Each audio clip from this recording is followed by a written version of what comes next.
الحمدللہ رب العالمین والعاقبۃ للمتقین والصلاۃ والسلام علی سید الانبیاء و اشرف المرسلین سیدنا و مولانا و حبیبنا و قرۃ اعیننا محمد وعلی آلہ و صحبہ اجمعین۔ اللہم صل وسلم وبارک علی نبینا وعلی آلہ کما صلیت وسلمت وبارکت علی سیدنا ابراہیم وعلی آل سیدنا ابراہیم انک حمید مجید۔ اما بعد فاعوذ باللہ من الشیطان الرجیم، بسم اللہ الرحمن الرحیم۔ وَإِذِ ابْتَلَىٰ إِبْرَاهِيمَ رَبُّهُ بِكَلِمَاتٍ فَأَتَمَّهُنَّ قَالَ إِنِّي جَاعِلُكَ لِلنَّاسِ إِمَامًا قَالَ وَمِن ذُرِّيَّتِي قَالَ لَا يَنَالُ عَهْدِي الظَّالِمِينَ۔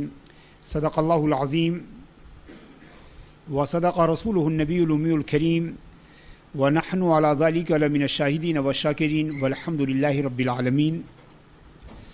عزیز ساتھیو، حج ایک روحانی سفر کے عنوان سے اس سال حج کے موقع پر منعقد ہونے والی محفلوں میں سے آج پہلی محفل ہے، اور اسی کی رعایت سے میں نے آج اپنی گفتگو کے لیے سیدنا ابراہیم علیہ الصلاۃ والسلام کی سیرت طیبہ کو اپنا موضوع بنایا ہے کہ حج کے تمام ارکان سیدنا ابراہیم علی نبینا علیہ الصلاۃ والسلام کے اعمال ہیں، ان کی یادگار ہیں یا ان کے خاندان کی یادگاریں۔ حج میں جس گھر کا ہم طواف کرتے ہیں وہ حضرت ابراہیم علیہ السلام کا بنایا ہوا ہے، جس صفا اور مروہ کے درمیان سعی کرتے ہیں وہ ان کی اہلیہ محترمہ سیدتنا حاجر رضی اللہ عنہا کی سنت کی اتباع ہے۔ پھر جہاں آ کر ہم 2 رکعت نماز پڑھتے ہیں وہ مقام ابراہیم ہے، جس کے بارے میں اللہ تبارک و تعالیٰ فرماتا ہے کہ وَاتَّخِذُوا مِن مَقَامِ إِبْرَاهِيمَ مُصَلًّى، کہ ابراہیم علیہ السلام کے جگہ کو، ان کے مقام کو نماز کی جگہ بناؤ۔ اور اگر آپ دیکھیں تو یہ آیت کریمہ جو ہے اپنے اندر جو ہے فکر و معنی کا ایک جہان رکھتی ہے۔ اس میں ہمیں حضرت ابراہیم علیہ السلام کے مقام کو نماز کی جگہ بنانے کا حکم دیا گیا ہے، اور چنانچہ اس کے علاوہ وقوف عرفہ ہو، قیام منا ہو، مبیت مزدلفہ ہو، رمی جمرات ہو، قربانی ہو، یہ سب حضرت ابراہیم علیہ السلام کی سنت ہے۔ اور آپ کا لقب ہے ابو الانبیاء، کہ تمام انبیاء کے والد محترم۔ حضرت ابراہیم علیہ السلام تک تمام آسمانی مذہب جو ہے وہ منتہی ہوتے ہیں، اسلام ہو، عیسائیت ہو یا یہودیت ہو، سب حضرت ابراہیم علیہ السلام کی ذات پر پہنچ کر ختم ہوتے ہیں۔ تو حضرت ابراہیم علیہ السلام توحید کی علامت ہیں۔ حضرت ابراہیم علیہ السلام لا الہ الا اللہ کے تمام راستے ان کی ذات تک پہنچ کر منتہی ہوتے ہیں۔ یہ حضرت ابراہیم علیہ السلام کی ایک بڑی امتیازی حیثیت ہے۔ خود اللہ کے رسول صلی اللہ تعالیٰ علیہ وسلم نے اپنے آپ کو ملت ابراہیم سے نسبت دی ہے۔ تو حضرت ابراہیم علیہ السلام توحید کا مرکز ہیں، لا الہ الا اللہ کی بنیاد ہیں۔ تمام انبیاء کرام لا الہ الا اللہ اور توحید کا پیغام لے کر آئے، مگر ان کے پیغام جو ہے وہ محفوظ نہیں رہے۔ حضرت ابراہیم علیہ السلام کا پیغام محفوظ رہا، ان کی اعمال محفوظ رہے، ان کی نشانیاں جو ہے وہ محفوظ رہیں، اور حضرت ابراہیم علیہ السلام کا مرتبہ انبیاء کرام میں نبی کریم صلی اللہ تعالیٰ علیہ وسلم کے بعد سب سے اعلیٰ و عرفہ ہے۔ تمام انبیاء کرام میں ان کا درجہ خاتم النبیین صلی اللہ تعالیٰ علیہ وسلم کے بعد سب سے اعلیٰ و عرفہ ہے۔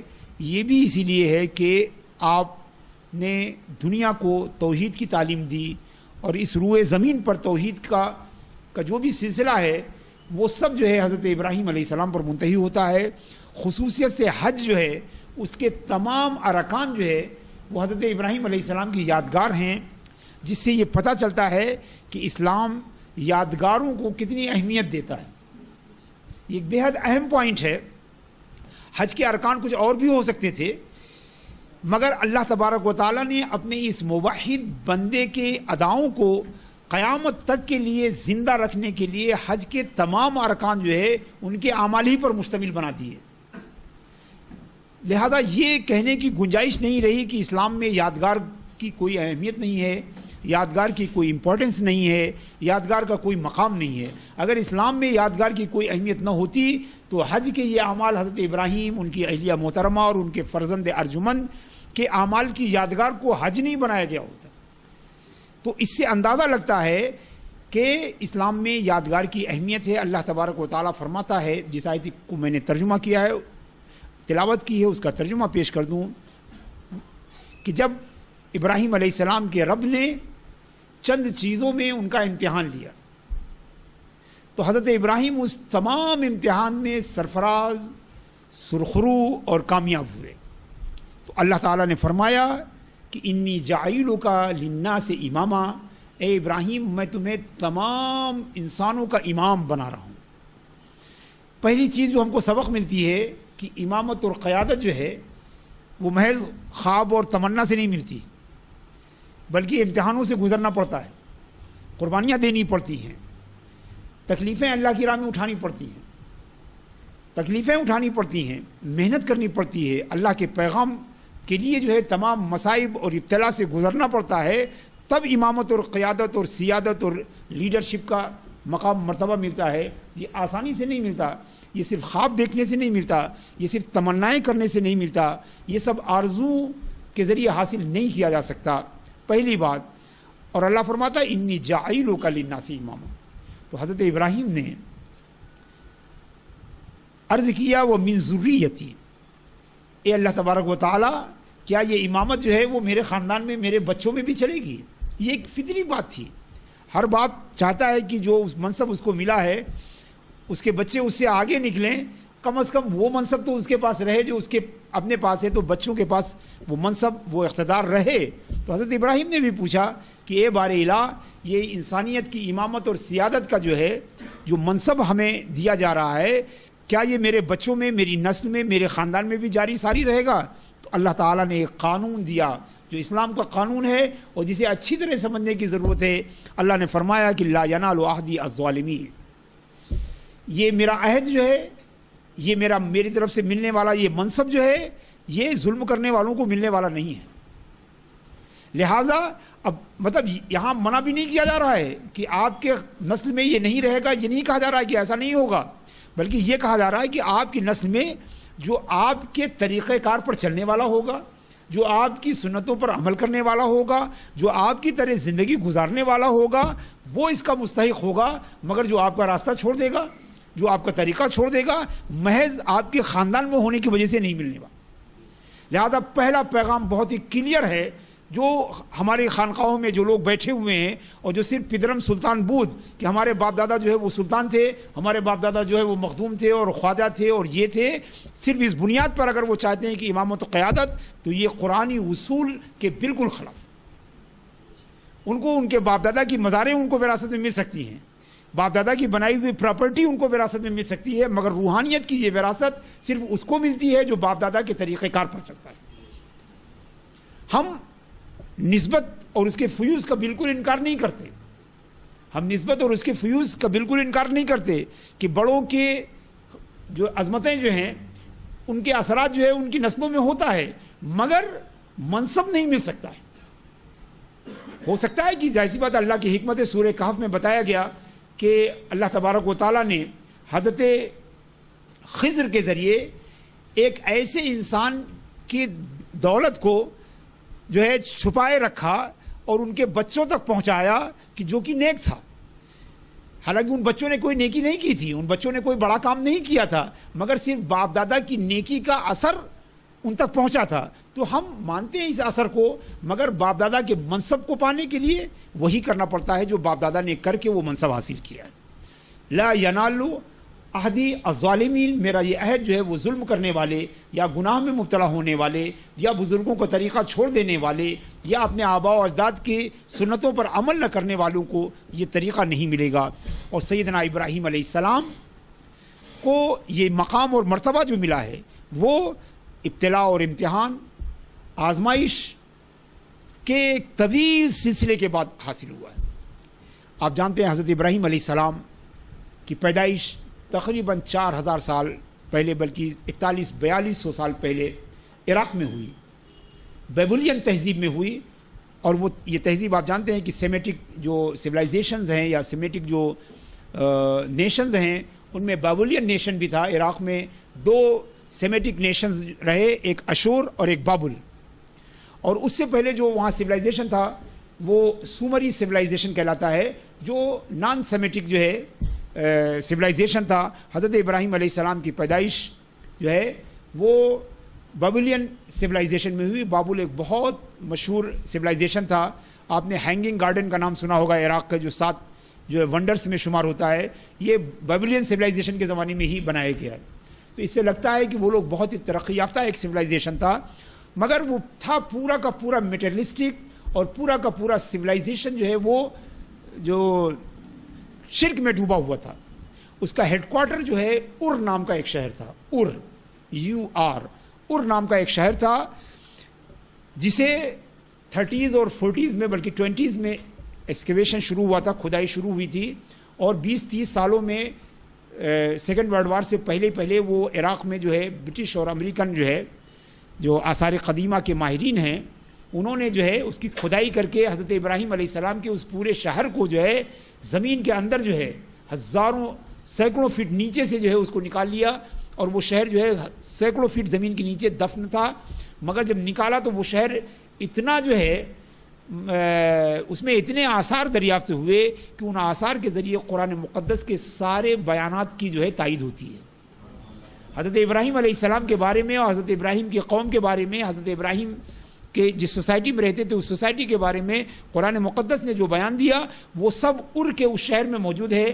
جو ایکسکیویشن ہوئے، جو کھدائیاں ہوئیں، ان سے پتہ چلا کہ ایک بہت بڑی سلطنت تھی جس کا بارڈر جو ہے شمالی عراق اور سیریا کے بہت سارے علاقے میں پھیلا ہوا تھا، اور اس کا ہیڈ کوارٹر کیپٹل جو تھا وہ ار شہر میں تھا۔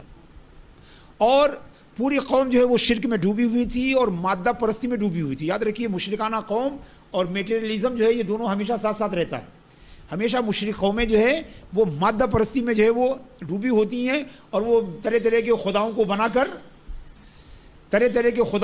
کر ان کو پرساد چڑھاتی ہیں، اور ان سے جو ہے لمبی جو ہے منتیں اور مرادیں مانگتی ہیں، اور اسی طرح ایک لین دین کا ایک سلسلہ جو ہے وہ سوسائٹیز میں چلا کرتا ہے۔ اس کھدائی کے ذریعے معلوم ہوا کہ 5000 سے زیادہ خدا تھے، اور ان میں سب سے بڑا خدا جو تھا وہ ننار کہلاتا تھا، جو خود ار میں تھا، جو ہیڈ کوارٹر تھا، اور وہاں پر نمو نام کا بادشاہ جو ہے وہ حکومت کرتا تھا، جسے عربی میں آتے آتے جو ہے وہ نمرود کہا گیا۔ ہو سکتا ہے کہ یہ تبدیلی جو ہے وہ عبرانی زبان میں یا آرامی لینگویج میں یا سریانی لینگویج میں جو ہے یہ تبدیلی ہوئی ہو، اور وہاں سے عرب میں جب یہ لفظ آیا تو وہ نمرود کے نام سے ہے۔ اس آثار کے ذریعے جو لینگویج نکالی گئی بابلین لینگویج میں اس کو نمو کہتے تھے، اور اس ڈائنیسٹی کو جو ہے ارنمو نام کے ایک شخص نے قائم کیا تھا، اسی کے نام سے نمرود چلا اور ار شہر کا نام پڑا۔ ننار نام کا جو ہے وہ خدا تھا، اور اس کی پرستش کرتے تھے۔ پوری سوسائٹی جو ہے ایک اخلاق باختگی اور جو ہے مورل جو ہے ویلوز جو ہے بالکل نہیں تھے، شرک میں ڈوبی ہوئی تھی۔ پوری سوسائٹی 3 بڑے طبقوں میں بٹی ہوئی تھی، حکمراں طبقہ اور پروہتوں کا طبقہ۔ یہ ہمیشہ مشرکانہ جو وہ ہوتے ہیں سوسائٹیز ہوتی ہیں، اس میں پروہت اور بادشاہوں کے درمیان ایک ملی بھگت ہوتی ہے، اور باقی پورے قوم پر ٹیکس لگا کر یہ دونوں جو ہے طبقے جو ہے ہمیشہ جو ہے کھاتے پیتے رہتے ہیں۔ تو یہ طبقہ تھا، پہلے طبقے میں اس کو سارے حقوق حاصل تھے۔ دوسرا طبقہ تاجروں کا، کسانوں کا اور صنعت کاروں کا تھا۔ اس طبقے کو اتنے ہی حقوق ملتے تھے جتنا مال جو ہے پہلے طبقے کو یہ دیتا تھا۔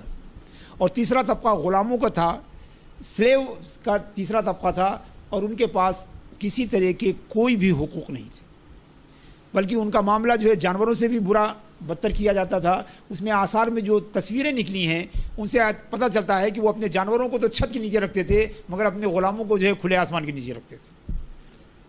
اور یہ پورا بت پرستی کا پورا ایک نظام تھا, مادہ پرستی کا پورا ایک نظام تھا. ابتداً شروع میں جو آثار سے پتہ چلا جو کہ شروع میں تو وہ بادشاہ جو ہے وہ ننار خدا کے نائب کی حیثیت سے کام کرتے تھے, مگر دھیرے دھیرے جیسے بادشاہ کا پاور بڑھا تو وہ بھی خدائی میں شریک ہو گئے. چنانچہ حضرت ابراہیم کے زمانے میں جو نمرود تھا وہ بھی خدا کے طور پر اس کے ساتھ معاملہ کیا جاتا تھا, اس کی بھی پوجا, اس کی پرستش, اور اس کے ساتھ بھی جو ہے وہی معاملہ کیا جاتا ہے. حضرت ابراہیم علیہ السلام کو چونکہ اللہ نے نبوت کے لیے انتخاب کیا تھا, لہٰذا جب آپ نے اس سوسائٹی میں آنکھیں کھولی, جب آپ بڑے ہوئے تو آپ نے واشگاف الفاظ میں جو ہے وہ اعلان کر دیا کہ میں اے میری قوم جس چیز جو تم شرک کرتے ہو میں اس سے بری ہوں, انی بری ہوں مما تشرکون, میں اس سے الگ ہوں, میں اس سے اپنی علیحدگی کا اعلان کرتا ہوں. انی وجہت وجہی للذی فطر السماوات والارض, میں اپنی پوری یکسوئی کے ساتھ اس خدائے واحد کی طرف متوجہ ہوتا ہوں جس نے زمین اور آسمان کو بنایا. وجہی للذی فطر السماوات والارض حنیفا, یکسو ہو کر صرف میں خدا کی طرف متوجہ ہوں, میں ان سب سے بری ہوں جس نے زمین و آسمان. وما انا من المشرکین, اور میں تم لوگوں کے شرک میں شریک نہیں ہوں اور میں مشرکین میں سے نہیں. اور پھر حضرت ابراہیم علیہ السلام نے نہ صرف یہ کہ توحید کے پیغام کو انہوں نے قبول کیا بلکہ اللہ تعالیٰ کی طرف سے نبوت ملی, اور اللہ تعالیٰ نے ان کو اس بچپن سے ہی اس سوسائٹی کی گندگیوں سے جو ہے محفوظ رکھا. اخلاق کی اس پستی میں جو ہے حضرت ابراہیم علیہ السلام جو ہے وہ اخلاق اور کردار کے ایک روشن چاند کی طرح جو ہے وہ طلوع ہوئے. ننار جو بت تھا وہ چاند کا قائم مقام تھا, مگر حقیقی چاند جو ہے اس سوسائٹی میں حضرت ابراہیم علیہ السلام کی ذات تھی, جو اخلاق, کردار, علم اور توحید کا جو ہے چاند بن کے جو ہے اس سوسائٹی میں نکلے. انہوں نے اس سوسائٹی کو روشن کرنا چاہا مگر سوسائٹی نے اندھیرے کو روشنی پہ ترجیح دیا, اندھیرے کو روشنی پہ ترجیح دیا, اور اپنے شرک اور کفر میں جو ہے وہ سوسائٹی جو ہے وہ مبتلا رہی. حضرت ابراہیم علیہ السلام نے نہایت دردمندی, دل سوزی کے ساتھ جو ہے اس سوسائٹی کو جو ہے وہ دعوت دی جو ہے, اور کہا کہ یا قوم انی بری مما تشرکون انی وجہت وجہی للذی فطر السماوات والارض حنیفا وان صلاتی ونسکی ومحیای ومماتی للہ رب العالمین. میری نماز, صلاتی ونسکی, میرا حج, میری زندگی, میری موت سب اللہ تبارک و تعالیٰ کے لیے ہے جو زندگی اور موت دینے والا ہے, اور میں اس کے ساتھ کسی کو بھی شریک ٹھہرانے کو تیار نہیں ہوں. ظاہر سی بات ہے مشرک قوموں نے حضرت ابراہیم علیہ السلام کی اس دعوت کو نہایت سرد مہری کے ساتھ ریجیکٹ کر دیا, نہایت سختی کے ساتھ حضرت ابراہیم کی اس دعوت کو جو ہے ریجیکٹ کر دیا. مگر آپ اس میں دیکھیں تو حضرت ابراہیم علیہ السلام نے دعوت کا آغاز قوم سے پہلے اپنے گھر سے شروع کیا, اور اس میں یہ حکمت ہے کہ نبوی دعوت ہمیشہ ایسی ہوتی ہے کہ وہ دوسروں کو دعوت دینے کے لیے لمبے لمبے سفر نہیں کرتے, سمجھے, بلکہ وہ اپنے ہی گھر سے جو ہے دعوت کا کام کرتے ہیں. وہ گھر کو درست کرنے کی کوشش کرتے ہیں. جب فاران کی چوٹی سے یہ نبی آخر الزمان جو ہے وہ اللہ کا پیغام لے کر تشریف لائے مکہ کی وادیوں میں, تو آپ نے بھی یہی کہا کہ سب سے پہلے اپنے خاندان والوں کو, اپنے گھر والوں کو, بنی عبد المطلب کو, بنی ہاشم کو اکٹھا کیا. اللہ نے خود آپ کو حکم دیا کہ انذر عشیرتک الاقربین, اپنے قریبی رشتہ داروں کو آپ ڈرائیے, چونکہ دعوت کا کام جو ہے گھر سے شروع ہوتا ہے. انہوں نے بھی جو ہے حضرت ابراہیم نے بھی جو ہے اپنے گھر والوں کو اکٹھا کیا. ان کے گھر میں جو ان کے گھر کا سربراہ تھا آزر نام تھا, وہ خود بھی ایک بڑا پروہت تھا جو ان کے گھر کا اس وقت سربراہ تھا. بعض مفسرین نے چونکہ ابراہیم علیہ السلام نے ان کو اے میرے باپ کہہ کے مخاطب کیا, تو بعض لوگوں کو یہ گمان ہوا کہ آزر حضرت ابراہیم کے باپ تھے.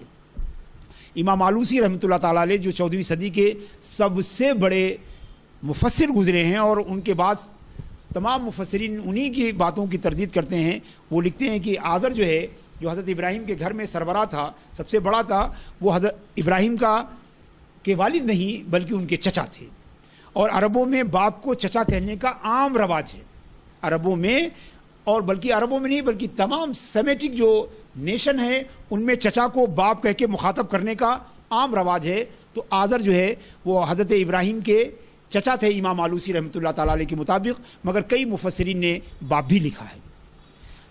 تو وہ لوگ جو ظاہر سی بات ہے انبیاء کرام کے ساتھ حسن عقیدت رکھتے ہیں، انہوں نے اس رائے کو زیادہ پسند کیا کہ وہ ان کے باپ نہیں بلکہ ان کے چچا تھے. مگر کئی مفسرین نے باپ بھی لکھا ہے، اور کئی بڑے علماء جن کی ہم اتباع بھی کرتے ہیں انہوں نے بھی باپ لکھا ہے. مگر زیادہ راجح رائے یہ ہے، اکثریت کی رائے یہ ہے کہ وہ باپ نہیں بلکہ چچا تھے.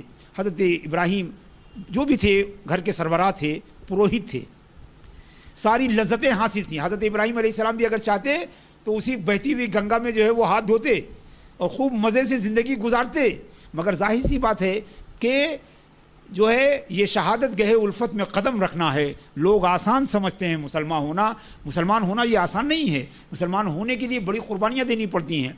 مسلمان ہونے کے لیے جو ہے مصیبتوں میں سے گزرنا پڑتا ہے. مسلمان ہونے کے لیے کئی آزمائشوں سے جو ہے وہ گزرنا پڑتا ہے. حضرت ابراہیم نے ان تمام راحتوں کو چھوڑ دیا، ان تمام عیش و آرام کو چھوڑ دیا، ان تمام جو ہے بلکہ ایک طرح سے ایک بڑے پروہت تھے تو ظاہر سی بات ہے گھر میں دولت کی ریل پیل رہی ہوگی. حضرت ابراہیم نے ان سب کو تج کیا اور چاہا کہ سب سے پہلے اپنے گھر والوں کو توحید کا پیغام دیں. آپ آزر جو ان کے خاندان کے سربراہ تھے اس وقت، ان کے پاس آئے اور کہا یا ابتی لما تعبد ما لا يسمع ولا يبصر. اے میرے باپ، یہ چاند اور سورج، یہ ستارے جن کی آپ لوگ پرستش کرتے ہیں، کیونکہ پورے سوسائٹی میں جو بھی خدا تھے وہ سب جو ہے اجرام سماویہ تھے، یعنی چاند، سورج، ستارے، سیارے، انہی کی پوجا ہوتی تھی. تو آپ نے اپنے باپ بلکہ چچا کو باپ کہہ کے مخاطب کرتے ہوئے کہا کہ اے میرے باپ یا چچا، آپ ایسی چیز کی عبادت کیوں کرتے ہیں جو خود ہی نہیں سن پاتے، دیکھ بھی نہیں پاتے؟ ارے جو دیکھ بھی نہ پائے، سن بھی نہ پائے، وہ لائق عبادت کیسے ہو سکتا ہے؟ وَلَا يُغْنِي عَنْكَ شَيْئًا، اور آپ کو کوئی فائدہ نہیں پہنچا سکتے، کسی چیز سے بھی آپ کو مستغنی نہیں کر سکتے. نہ آپ کی پریشانی کو دور کر سکتے ہیں، نہ آپ کی بیماری کو ٹھیک کر سکتے ہیں، نہ آپ کے جو ہے کسی کام میں آپ کی مدد کر سکتے ہیں. تو عزیزان گرامی، یہ آیت کریمہ آپ دیکھیں، اس میں یہ بھی کہا جا رہا ہے کہ اللہ ہی سے بندے کو لو لگانی چاہیے کہ جو آپ کو آپ کی پریشانیوں اور آپ کی جو ہے، ہم لوگ تھوڑا سا بیمار ہوتے ہیں سارے دوستوں کو خبر کرتے ہیں، فون ملا کے بیماری کی بستر پر سے سب کو یہی بتایا کرتے ہیں کہ اتنے ڈگری فیور ہے اور اتنی کھانسی آ رہی ہے. ارے آپ ان سب کو بتا دیجئے پوری دنیا میں، کیا ان کو بتانے سے آپ کی بخار 1 ڈگری کم ہو جائے گا؟ آپ کی کھانسی میں کوئی پتہ تو جو توحید کا تقاضا یہ ہے کہ اگر ہم بیمار ہوں تو اس کی اطلاع صرف اللہ تعالیٰ کو دیں. علاج کرنا منع نہیں ہے، مگر اس بیماری کا چرچا ایسوں میں کیا کریں؟ بھائی جس کو اللہ نے ذریعہ اور وسیلہ بنایا ہے، ڈاکٹر طبیب، اس سے بتائیں. مگر یہ ہماری عادت ہے. دراصل یہ بنیادی طور پر یہ شکایت کا مزاج ہے کہ چلو شکایت کے ساتھ نہیں مگر اتنا پھیلا دو اس کو، کہ یہ بھی ایک طرح کی شکایت ہی ہے. تو لوگ جو ہے یہ عادت صحیح نہیں ہے. آپ ان کو بتائیں، اگر کوئی حال پوچھے تو اس کو جھوٹ نہ بولے کہ اگر بخار ہو تو یہ نہ کہے کہ نہیں مجھے بخار نہیں ہے، بتائے کہ ہاں بخار ہے. مگر جو نہ پوچھے اس کو اطلاع دینے کی بھی ضرورت نہیں. اللہ تبارک و تعالیٰ سے رجوع کیجئے جو آپ کی بیماری ٹھیک کرنے کی قدرت رکھتا ہے، یا ڈاکٹر سے رجوع کیجئے جو آپ اللہ تبارک و تعالیٰ کی اذن سے اپنی دواؤں کے ذریعے آپ کو شفا پہنچا سکتا ہے. امام ابن عیینہ رحمۃ اللہ تعالیٰ علیہ سے ان کے بھتیجے نے شکایت کی کہ پیٹ میں بہت شدید درد ہے. انہوں نے کہا بیٹا اللہ سے کہو، میں کیا کر سکتا ہوں اس میں؟ ارے علم حدیث اور تفسیر کا میں ماہر ہوں، اگر اس میں کچھ پوچھنا تو مجھ سے لے لو، یہ تو اللہ سے کرو. اس کے بعد آپ نے فرمایا کہ بیٹے 40 سال سے میری آنکھ میں روشنی نہیں، مگر میں اپنی بیوی کو بھی خبر نہیں کی. تو دراصل میں یہ نہیں کہہ رہا ہوں کہ آپ بیمار ہو جائیے تو آپ ڈاکٹر کو بھی خبر نہ کیجیے، یا جو آپ کی تیماردار ہے آپ اس کو بھی اپنی صورتحال صحیح نہ بتائیے. مگر یہ مزاج جو ہے یہ جذبہ توحید کے منافی ہے کہ آپ اپنی بیماری کا جو ہے ایسے لوگوں سے پروپیگنڈا کریں جو ہمارے لیے کسی طرح سے کارآمد نہیں ہے، بلکہ ان کو پریشان کرنے کی کوشش کریں، یا ایسے لوگوں تک پہنچائیں جو ہماری پریشانی سے خوش ہوں. دونوں سے بھی بچنا چاہیے. تو آپ نے لا یغنی عنک شیئا، حضرت ابراہیم نے آزر سے کہا کہ کیوں آپ پوجا کرتے ہیں ایسے کہ جو آپ کو کسی چیز سے مستغنی نہیں کر سکتا. یا آبت انی قد جاءنی من العلم ما لم یاتی، اے میرے باپ، میرے پاس وہ علم آیا ہے، یعنی نبوت اور رسالت مجھے دی گئی جو تمہارے پاس نہیں آیا ہے. تم بھلے ہی اپنے علم کا چرچا کرو, تم بھلے ہی اپنے پروہت ہونے کی وجہ سے لمبی لمبی باتیں کرو, مگر وہ علم تمہارے پاس نہیں ہے. وہ علم توحید ہے, وہ علم معرفت ہے, وہ علم حقیقت ہے, وہ علم شریعت ہے جو میرے پاس آیا ہے, تمہارے پاس نہیں آیا ہے. فاتبعنی اہدک صراطا سویا, میری اتباع کرو. تو اللہ نے جو مجھے علم دیا ہے اس میں میری اتباع کرو, میں تمہیں سیدھا راستہ دکھاؤں گا, سیدھے راستے پہ چلاؤں گا. یا ابت لا تعبد الشیطان, اے میرے باپ شیطان کی عبادت نہ کرو. شیطان کی عبادت کا مطلب جو ننار بت تھا وہ شیطان نہیں, وہ تو پتھر کا تھا, مگر بتایا ہوا راستہ تو شیطانی کا تھا نا. تو گویا شیطان کے بہکائے سے, شیطان کے بتائے سے اگر کوئی اللہ کے ساتھ کسی کو شریک کرتا ہے تو گویا یہ بھی شیطانی کی عبادت ہے. تو اے میرے باپ شیطان کی عبادت نہ کرو. شیطان جو ہے اللہ تبارک و تعالیٰ خدائے رحمان کا بے حد نافرمان اور خدائے کی عصیاں کار ہے, لہذا اس کی اتباع نہ کرو, یعنی اس کی عبادت نہ کرو, اس کی اتباع نہ کرو, اس کے بتائے ہوئے طریقے پر نہ چلو. لیکن ظاہر سی بات ہے کہ ان کے خاندان کے سربراہ آزر نے, ایک روایت میں آیا ہے کہ حضرت ابراہیم علیہ السلام کے باپ کا نام تارح یا تارخ تھا اور آزر چچا تھے. اس کو بھی امام آلوسی رحمۃ اللہ تعالیٰ علیہ نے تفسیر روح المعانی میں جو ہے لکھی ہے. عراق کے بہت بڑے مفسر تھے, بلکہ آخری عہد کے سب سے بڑے مفسر مانے جاتے ہیں. تو سب سے پہلے انہوں نے بڑی گریوزاری سے اپنے گھر والوں کو بتایا کہ ارے تم یہ چاند سورج کی پوجا کرتے ہو, ان ستاروں کو پوجا کرتے ہو, غور نہیں کرتے ہو کہ یہ بیچارے قدرت کے قانون کے تحت غلاموں کی طرح ایک راستے پہ چلے جا رہے ہیں, اپنی مرضی سے ہل نہیں سکتے ہیں, بلکہ راستہ بھی تھوڑا سا بدل نہیں سکتے ہیں. تو جیسے غلام ہوتا ہے, غلام تو پھر بھی ایک ہاتھ پیر ادھر ادھر رکھ دیتا ہے اپنے مالک کی مرضی پہ, یہ تو اتنے مجبور اور ایسے جو ہے بے بس ہیں کہ یہ اپنا راستہ بھی ذرا سا بدل نہیں سکتے ہیں, غلاموں کی طرح چلتے ہیں. تو جو اپنا راستہ نہیں بدل سکے گا وہ تمہاری تقدیر کیا بدل سکے گا.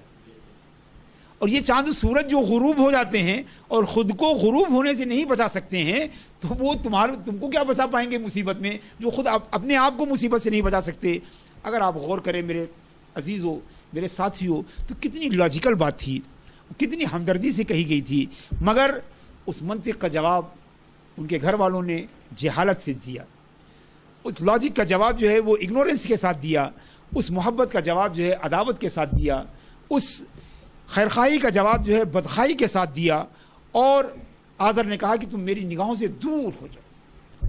جب گھر والوں نے نہیں سنا تو حضرت ابراہیم علیہ السلام نے قوم کے لوگوں کو دعوت دینا شروع کی, مگر جہاں جس کی گھر میں نہ سنی گئی ہو, باہر والے کا ہے اس کی سنیں گے. چنانچہ ہر طرف سے حضرت ابراہیم کی مخالفت ہوئی, ہر طرف سے حضرت ابراہیم کی جو ہے کے خلاف جو ہے آواز اٹھنے لگی.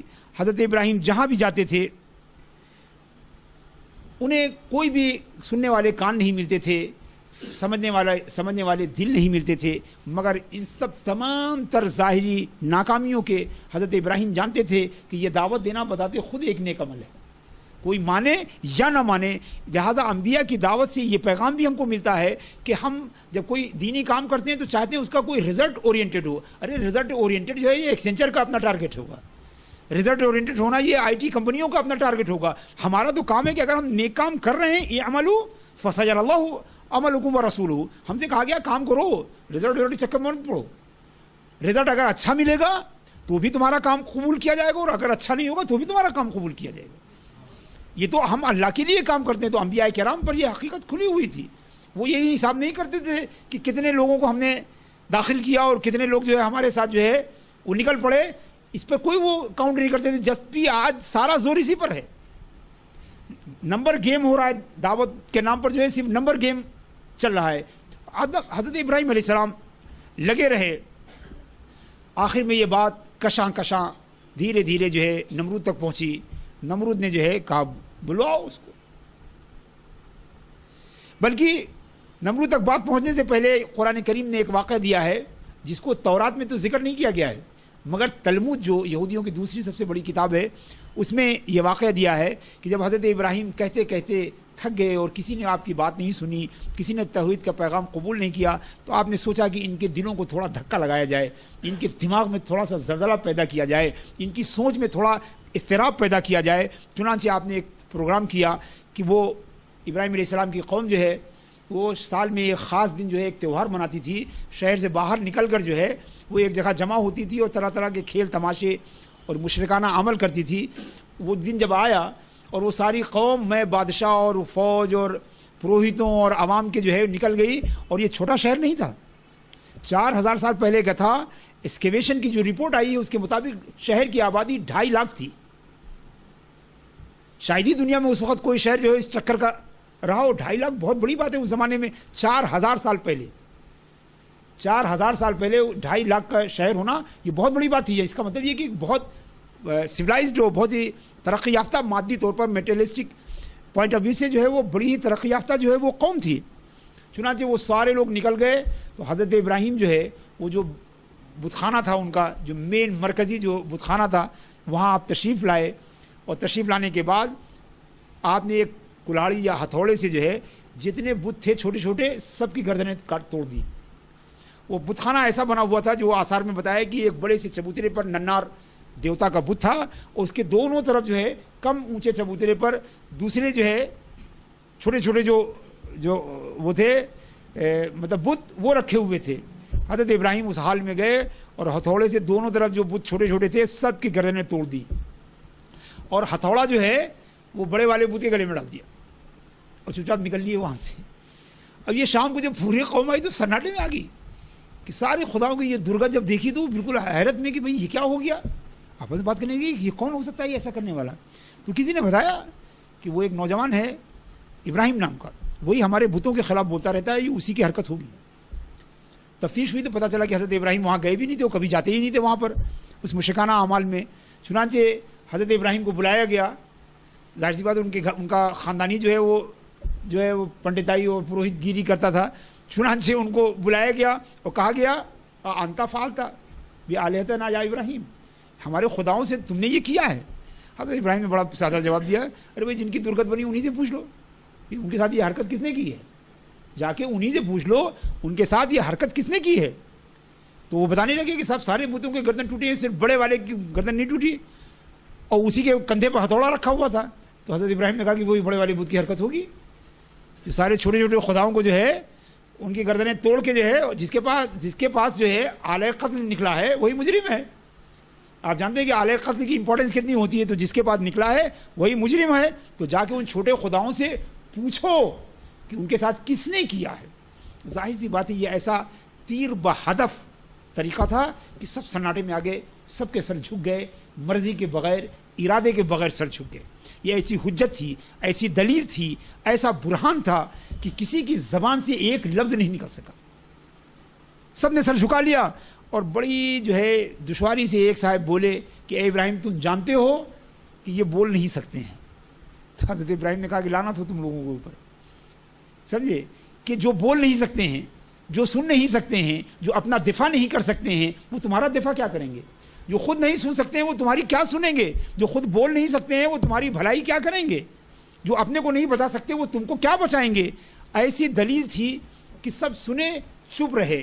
مگر دوستو، جیسا کہ مشرک سوسائٹیز کا طریقہ ہوتا ہے کہ جب وہ دلیل سے میں ہار جاتے ہیں تو طاقت کا استعمال کرتے ہیں، جب وہ حجت اور برہان میں جو ہے وہ شکست کھا جاتے ہیں تو اپنی قوت اور طاقت کا جو ہے، یعنی سب نے مان لیا، دل سب کے گواہی دے رہے تھے، یہی سمجھ لیجیے، اسی کو کفر جحود کہتے ہیں۔ سب کے دل گواہی دے رہے تھے کہ ابراہیم کی بات تو بڑی وزنی ہے علیہ السلام، ان کی دلیل تو بڑی قوی ہے، یہاں تک کہ ان میں سے ایک بول بھی اٹھا اور اپنے قوم کو مخاطب کر کے اس نے کہا کہ بالکل بات صحیح ہے، تم لوگ خود ہی ظالم ہو۔ یعنی ایک زبان سے سچائی نکل پڑی، جیسا قرآن کہہ رہا ہے کہ تم لوگ خود ہی ظالم ہو۔ مگر ظاہر سی بات ہے کہ اس کی آواز نہ کارخانے میں طوطی کی آواز بن کر رہ گئی، اور سب نے جو ہے ایک فیصلہ کیا کہ دلیل کے مقابلے میں طاقت، حجت کے مقابلے میں قوت، برا آرگومنٹ کے مقابلے میں پاور کا جو ہے وہ یوز کرنے کی سب نے ٹھانی، اور سب نے کہا کہ صاحب ان کو جلا دو اور اپنے خداؤں کی مدد کرو۔ چنانچہ حضرت ابراہیم علیہ السلام کو نمرود کے دربار میں پیش کیا گیا۔ قرآن کریم بڑی ہی جو ہے دلچسپ انداز میں جو ہے حضرت ابراہیم علیہ السلام کی اس مشرک بادشاہ کے دربار میں جو ہے آپ کے اعلان توحید اور آپ کے استدلال کو جو بیان کیا ہے قرآن نے۔ اللہ فرماتا ہے بسم اللہ الرحمن الرحیم، الم تر الی الذی حاج ابراہیم فی ربہ، تم لوگوں نے نہیں دیکھا اے محبوب صلی اللہ علیہ وسلم آپ جانتے ہیں کہ کیسے ابراہیم کے بارے اس شخص کے بارے میں جس نے ابراہیم علیہ السلام سے خدا کے بارے میں بحث و مباحثہ کیا. کس بات پر کہ ابراہیم علیہ السلام کو اللہ تبارک و تعالیٰ نے اس شخص کو حکومت دی تھی. اذ قال ابراہیم ربی الذی یحیی و یمیت. اس نے پوچھا کہ تمہارا رب کون ہے جس کی تم دعوت دیتے ہو. نمرود نے پوچھا کہ تمہارا خدا کون ہے جس کی تم دعوت دیتے ہو, ہمارے خداؤں کو چھوڑ کر اور ہماری خدائی کو چھوڑ کر کس خدا کی طرف بلاتے ہو. تو حضرت ابراہیم نے فرمایا کہ ربی الذی یحیی و یمیت, میرا رب وہ ہے جو زندہ کرتا ہے اور مارتا ہے. دلیل بہت مکمل تھی کہ زندگی اور موت دینے والا, ارے جو خود اپنے کو بچا نہ سکے وہ خدا کیسے ہو سکتا ہے. خدا وہ ہے جو زندہ کرتا ہے اور مارتا ہے. اب ذرا سوچئے, اب دیکھیے شرک کی جہالت دیکھیے کہ نمرود نے جو ہے حکم دیا کہ قید خانے سے 2 ایسے قیدی بلائے جائیں جن میں سے ایک کی آزادی ہو چکی ہے اور دوسرے کو سزائے موت ہو چکی تھی. دونوں کو بلایا گیا اور نمرود نے جو ہے جس کو آزادی مل گئی تھی, جس کو جیل سے چھٹکارا مل گیا تھا, اس کو اپنی تلوار سے قتل کر دیا, اور جس کو پھانسی کی سزا ملی تھی اسے کہا جاؤ اپنے گھر جاؤ. اور اس کے بعد یہ ڈرامہ کرنے کے بعد اس نے کہا قال انا احیی و امید, میں بھی زندہ کرتا ہوں مارتا ہوں. اگر بظاہر آپ دیکھیں تو یہ دلیل کوئی دلیل تھوڑی تھی. ارے جس کو اللہ نے زندہ رکھنا چاہا وہ زندہ رہ گیا اور جس کو مارنا چاہا وہ مار دیا. یعنی گویا بادشاہ کی مرضی کے بغیر, بادشاہ نے تو پروانے آزادی دے دیا تھا مگر اللہ نے اس کی موت لکھ دی تھی تو بادشاہ نے اپنے ہاتھی سے مار دیا اس کو. دراصل اصل میں لاجک یہ تھی, یہ لاجک تھی. اگر حضرت ابراہیم چاہتے, بہت توجہ چاہتا ہوں, آپ لوگ دعوت کے کام میں لگے ہوئے ہیں, اس پوائنٹ کو جو ہے گرفت میں لینے کی کوشش کیجئے. اگر حضرت ابراہیم چاہتے تو اس کی احمقانہ دلیل کو بڑی آسانی سے کنڈم کر دیتے, بڑی آسانی سے بتا دیتے کہ نہیں صاحب, جس کو اللہ نے زندگی لکھ دی تھی اسی کو تم نے چھوڑا ہے, اور جس کے بارے میں اللہ نے موت لکھ دی تھی اسی کو تم نے سزا دی ہے. تو گویا اللہ کا حکم تمہارے حکم کے خلاف نافذ ہوا ہے کہ تم نے اس کو اپنے طرف سے آزادی کا پروانہ دے دیا تھا, مگر چونکہ وہاں اس کی موت لکھی تھی لہذا اللہ نے تمہارے یہاں سے اس کو موت دلوائی. اور جس شخص کو تم نے موت کی سزا دی تھی اللہ کی نگاہ میں اس کی زندگی ابھی لمبی تھی لہذا اللہ نے تمہاری ذریعے جو ہے اس کو زندگی عطا کی. تو یہ تو خدائی فرمان تھے, صرف اللہ جو ہے زندگی اور موت دیتا ہے, تم نہیں دیتے ہو. تو اگر حضرت ابراہیم چاہتے تو بڑی آسانی سے اس کی دلیل کو رد کر دیتے, مگر یہ مبلغین کا طریقہ نہیں ہے, یہ اللہ والوں کا طریقہ نہیں ہے, یہ تو مولویوں کا طریقہ ہے, یہ درس نظامی کے فارغین کا طریقہ ہے, یہ ہم جیسے جو ہے لوگوں کا طریقہ ہے کہ ہم چاہتے ہیں کہ سامنے والے کو بحث میں شکست دے دیں, بحث میں شکست دے دیں, مگر جو داعی ہوتا ہے, جو مبلغ ہوتا ہے, اس کا کام ہوتا ہے سامنے والے کو ہدایت دے دیں. لہذا وہ کسی بحث میں, کسی لفظی بحث میں نہیں پڑتے. حضرت ابراہیم نے دیکھا کہ اس کی دلیل غلط, مگر ایک ایسی دلیل ہے کہ کافی لمبی بحث چلے گی اور نتیجہ نہیں نکلے گا, لہذا حضرت ابراہیم نے وہ دلیل ہی چھوڑ دی. حالانکہ وہ دلیل اپنی جگہ پر مکمل تھی, اس میں کوئی نقص نہیں تھا, مگر چونکہ اس میں بحث لمبی کھینچ سکتی تھی لہذا وہ دلیل چھوڑ دی. اور آپ نے فرمایا قال ابراہیم فإن اللہ یأتی بالشمس من المشرق فأتی بها من المغرب. چلو کوئی بات نہیں, یہ بات تمہاری سمجھ میں نہیں آئی تو ہم بتاتے ہیں کہ میرا خدا وہ ہے جو سورج کو مشرق سے طلوع کرتا ہے. اب اگر تم خدائی دعوے دار ہو تو اس کو مغرب سے نکال دو, مغرب سے نکال دو, کوئی مسئلہ نہیں, کوئی بات نہیں. مسئلہ کیا ہے بھئی, خدا جو ہے نکال رہا ہے, تم بھی اپنے خدائی دعوے دار ہو, تم اسے مغرب سے نکال دو. خدا جو ہے وہ ایسٹ سے نکالتا ہے سورج کو, تم ویسٹ سے نکال دو, سارا مسئلہ حل ہو جاتا ہے, کوئی لڑائی جھگڑے کی بات نہیں. دیکھیے آپ دعوت کا طریقہ دیکھیے, حضرت ابراہیم نے وہ جو پہلی دلیل اس نے دی تھی وہ بالکل غلط اور ناقص تھی, مگر چونکہ اس میں بحث کی گنجائش تھی لہذا امیڈیٹ اس کو ترک کر دیا اور وہ زمین سے لے کے اس کو آسمان میں پہنچ گئے. وہ سمجھ گئے کہ یہ زمین کا رہنے والا انسان جو خدائی کا دعوے دار ہے وہ زمین پر اپنی ہیلا سازیاں کرتا رہے گا, لہذا ایسی جگہ لے چلو جہاں اس کی رسائی نہیں ہے اور سب کے سامنے اس کی حقیقت کھل جائے. تو آپ نے فرمایا کہ فإن اللہ یأتی بالشمس من المشرق فأتی بها من المغرب فبہت الذی کفر.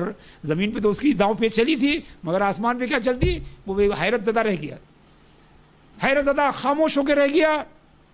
واللہ لا یہدی قوم الظالمین, اور اللہ تبارک و تعالیٰ ظالمین کو جو ہے وہ ہدایت نہیں دیتا ہے. اس کے بعد وہ خاموش ہو گیا مگر مانا نہیں.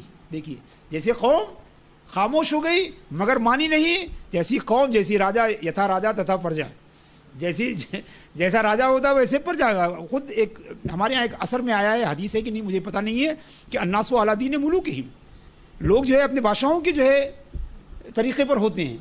تو بادشاہی کا طریقہ تھا کہ حق کو قبول نہ کیا جائے, حق کو مانا نہ جائے. اس نے کچھ نہیں کہا, اس نے کہا ابراہیم علیہ السلام کی سزا کا اعلان کر دیا, ابراہیم علیہ السلام کی سزا کا اعلان کر دیا. چنانچہ ایک بہت بڑی آگ روشن کی. ان کی نگاہوں میں حضرت ابراہیم علیہ السلام کا جرم بڑا تھا.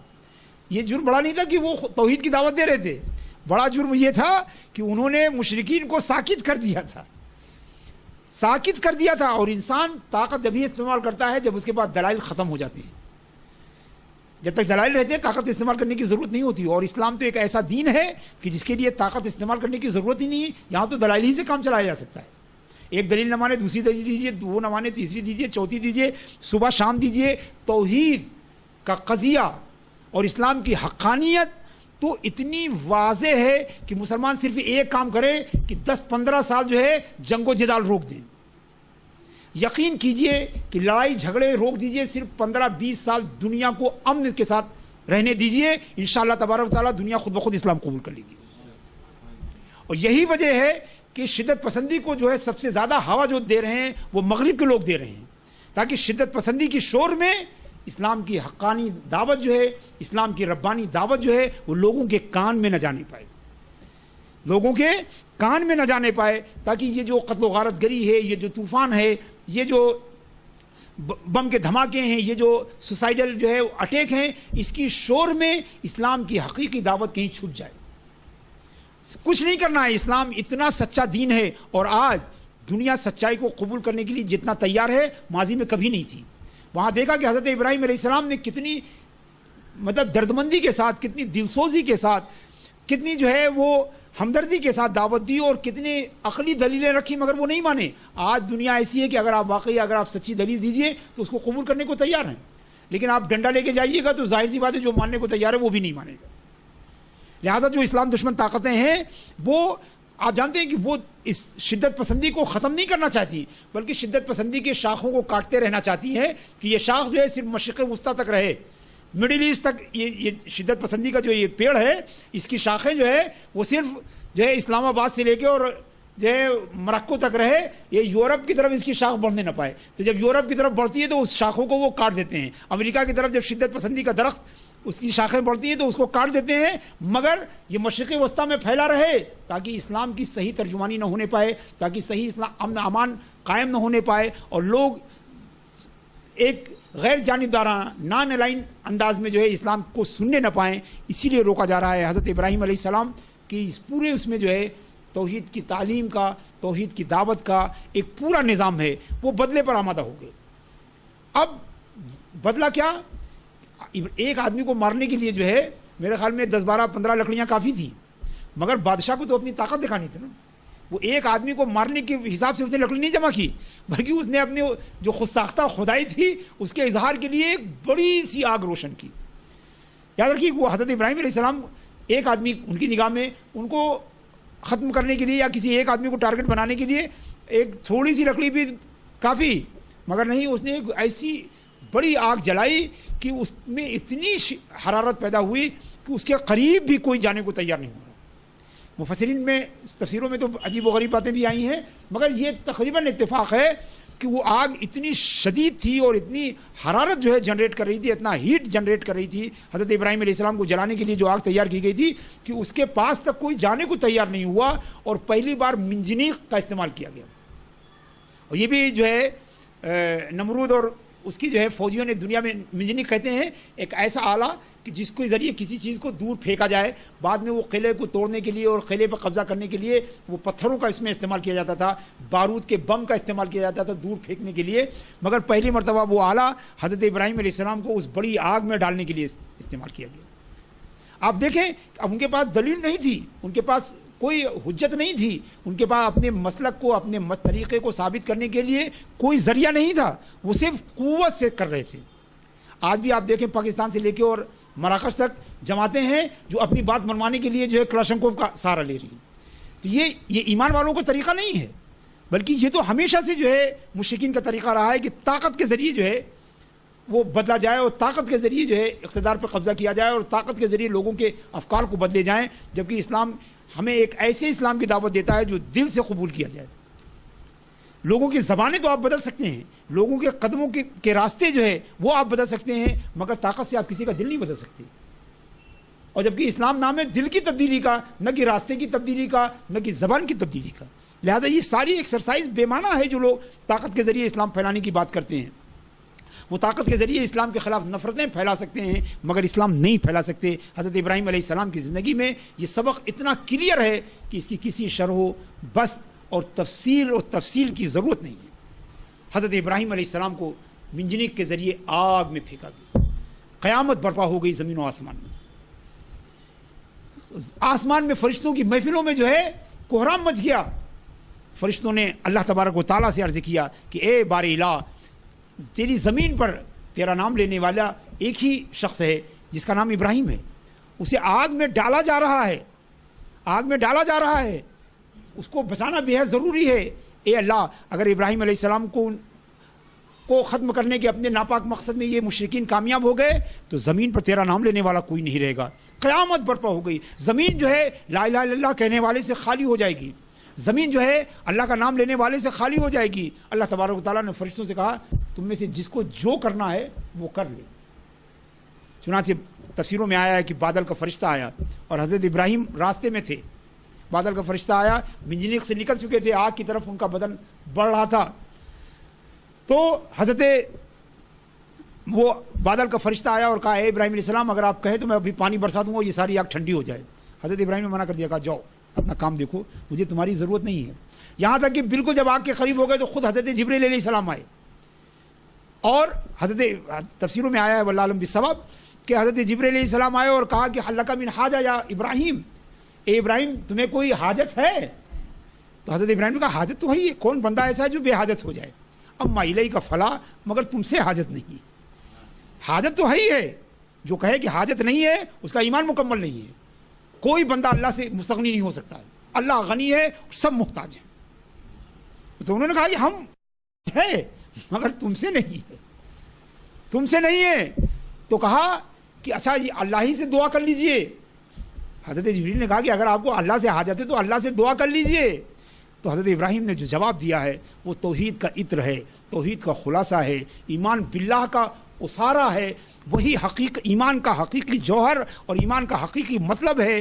آپ نے فرمایا کہ یغنینی عن سوالی علمہ بحالی، وہ میرے حال کو جانتا ہے، یہ بات سوال کرنے سے مجھے مستغنی کر دیتی ہے۔ ارے اس سے سوال کیا جائے جسے پتہ نہ ہو کہ پریشانی کیا ہے، جسے ساری چیزیں پتہ ہیں، جو ہر خفی و جلی کا جاننے والا ہے، جو ہر ذرے ذرے سے باخبر ہے، اس سے سوال کرنے کی حاجت کیا ہے؟ وہ میرے حال کو جانتا ہے، اگر وہ مجھے بچانا چاہے گا تو پوری دنیا، نمرود کیا پوری کائنات مل کے میرا خلاف کچھ نہیں کر سکتی، اور اگر وہ مجھے نہیں بچانا چاہے گا تو ساری زمین و آسمان والے مل کے جو ہے مجھے بچا نہیں سکتے۔ حضرت ابراہیم اور بھی قریب ہو گئے آگ سے، زمین و آسمان میں کوہرام بپا تھا، مگر جو ان کے حال سے باخبر تھا وہ جو قادر مطلق تھا، بالکل جب قریب آ گئے، جب آگ ان پر اثر کرنے کی پوزیشن میں آ گئی تو اس نے فرمایا یا نارو کونی بردم و سلام علی ابراہیم، اے آگ ٹھنڈی ہو جا سلامتی کے ساتھ ابراہیم پر۔ چنانچہ یہ حکم تھا، ظاہر سی بات ہے ختم، وہ آگ جو ہے وہ گلزار ابراہیم بن گئی، اور حضرت ابراہیم کے اس میں یہ آگ آج بھی گلزار بن سکتی ہے، چاہے مسلمانوں کی سیاسی پستی کی آگ ہو، چاہے جو ہے اقتصادی جو ہے محرومی کی آگ ہو، چاہے تعلیمی جو ہے محقوری کی آگ ہو، آج بھی ہو، جو براہیم سا ایما پیدا آگ کر سکتی ہے، انداز گلستہ پیدا، آج بھی انداز گلستہ جو ہے وہ پیدا ہو سکتا ہے، مگر حضرت ابراہیم کا ایمان چاہیے۔ اور ہم نے دیکھا اس پورے قصے میں کہ ان کا ایمان کتنا مستحکم، ان کا یقین کتنا پختہ۔ ظاہر سی بات ہے اللہ تبارک و تعالیٰ ان کو تمام انسانوں کا انی جاعلو کا للناس اماما کے منصب پر فائز کرنے والا تھا، لہذا ظاہر سی بات ہے ان کا ایمان تو ہر شک و شبہ سے بالا تر ہے۔ ہم یہ قصہ اس لیے نہیں پڑھ رہے ہیں کہ ان کے ایمان کی پختگی کا یقین آ جائے، بلکہ اس لیے کہ ان کے ایمان کی شمع سے جو ہے ہم اپنے دل کو روشن کر سکیں، ان کی ایمان کی ضیاؤں سے ہم اپنے دل کی تاریکیوں کو دور کر سکیں، ان کے ایمان کے شعلوں سے جو ہے ہم اپنے ایمان کو حرارت دے سکیں۔ چنانچہ وہ آگ ٹھنڈی ہو گئی۔ حضرت مخدوم سید اشرف جہانگیر سمنانی رحمۃ اللہ تعالیٰ علیہ لطائف الشفیع میں کہتے ہیں کہ اللہ تعالیٰ نے فرمایا یا نارو کونی بردم و سلامن، سلامتی کے ساتھ ٹھنڈی ہو، ورنہ ایسا نہ ہو کہ آگ کو ٹھنڈی ہونے کا حکم دیا جائے تو آگ برف بن جائے اور برف بھی زحمت کے سبب بن جائے۔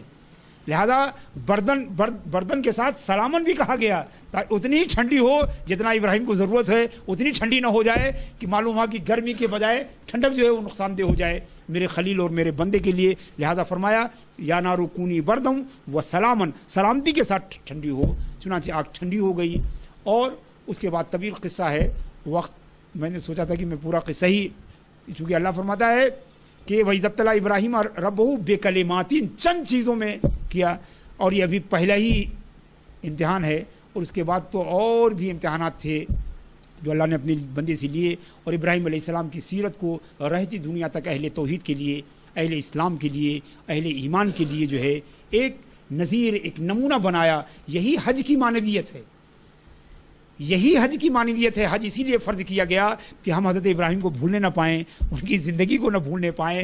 جب بھی کعبے کا طواف کریں تو ابراہیم علیہ السلام کی اس استحکام کو یاد کریں، جب بھی صفا و مروہ کی صحیح کریں تو ان کے گھر والوں کی جو ہے قربانی کو یاد کریں، جب بھی وقوف عرفہ کریں، مبیت مزدلفہ کریں، یا قیام جو ہے مینا کریں، جب بھی رمی جمرات کریں، قدم قدم پر حضرت ابراہیم علیہ السلام کو یاد کریں، ان کی سیرت طیبہ کو یاد کریں، ان کی سیرت پاک کو یاد کریں، اور اس سے انسپائر ہونے کی کوشش کریں، اس سے اپنے ایمان کو جلا بخشنے کی کوشش کریں۔ اس واقعے کے بعد آپ اندازہ لگا سکتے ہیں کہ آخر حج میں حضرت ابراہیم علیہ السلام کی یادگاروں کو کیوں حج بنایا گیا۔ اسی لیے تاکہ قیامت تک، صبح قیامت تک آنے والا ہر صاحب ایمان جو ہے وہ حضرت ابراہیم کی زندگی سے جو ہے وہ روشنی حاصل کرتا رہے۔ جب بھی حج کرنے کے لیے جائے، جب بھی عمرہ کرنے کے لیے جائے، قدم قدم پر حضرت ابراہیم علیہ السلام کی سیرت، آپ کی جو ہے تعلیمات جو ہے وہ پیش نظر رہیں۔ اللہ کے رسول صلی اللہ تعالیٰ علیہ وسلم نے قربانی کے بارے میں بھی یہی فرمایا تھا کہ جب پوچھا گیا ما هذه الاضاحی یا رسول اللہ، یہ قربانیاں کیا ہیں، تو آپ نے فرمایا تھا سنت ابیکم ابراہیم، یہ تمہارے والد ابراہیم علیہ السلام کی سنت ہے۔ تو یہ پورا حج جو ہے یہ فرض اللہ کا ہے اور سنت حضرت ابراہیم کی ہے۔ جیسے نماز فرض اللہ کا ہے اور سنت رسول اللہ کی ہے، ویسے وہ حج بھی جو ہے تو جو ہے وہ حضرت ابراہیم علیہ السلام کی سنت ہے، اور اس کا مقصد یہی ہے۔ لہذا حج کرنے والے، عمرہ کرنے والے اس مقصد کو ہمیشہ پیش نظر رکھیں کہ جب وہ حج کے مسائل اور احکام پڑھیں تو حضرت ابراہیم علیہ السلام کی سیرت بھی پڑھیں، اس لیے کہ وہ سیرت کو پڑھے بغیر ان احکام و مسائل میں روح نہیں جانے پائے گی، وہ بالکل ایک میکینیکل عمل ہو جاتا ہے بعض حاجیوں کے نزدیک۔ لیکن جب حضرت ابراہیم کی سیرت ہمارے سامنے ہوتی ہے تو وہ میکینیکل عمل جو ہے وہ ایک روحانی عمل میں تبدیل ہو جاتا ہے، اور اس طرح حج کا سفر جو ہے وہ میٹریلسٹک جرنی کے بجائے وہ ایک اسپریچول جرنی میں جو ہے تبدیل ہو جاتی ہے۔ لہذا اس جرنی کو اسپریچول جرنی بنانے کے لیے ضروری ہے کہ حضرت ابراہیم علی نبینا وعلی آلہ الصلاۃ والسلام کی سیرت کو خوب اچھی طرح سے سمجھیں، اس کو جانیں، اور ان کی سیرت کی روشنی میں جو ہے وہ زندگی حج ہی نہیں بلکہ پوری زندگی گزارنے کی کوشش کریں۔ اللہم صلی علی سیدنا و مولانا محمد وعلی آل سیدنا و مولانا محمد کما صلیت علی سیدنا ابراہیم وعلی آل سیدنا ابراہیم انک حمید مجید۔